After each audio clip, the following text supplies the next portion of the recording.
Hello, welcome to my Lewis double. As you see when you walk in immediately, here's my closet.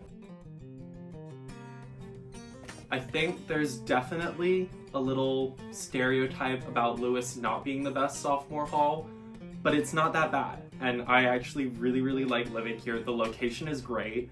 Hodge is right outside, and then DeWitt is like 2 minutes away.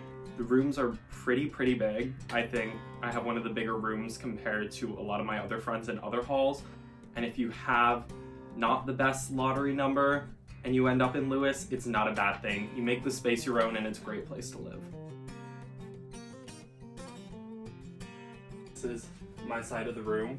I have my bed lofted on the highest position so I can fit all my stuff down here. And then this is my favorite part of the room. This is my movie wall and my map of London because I was born there.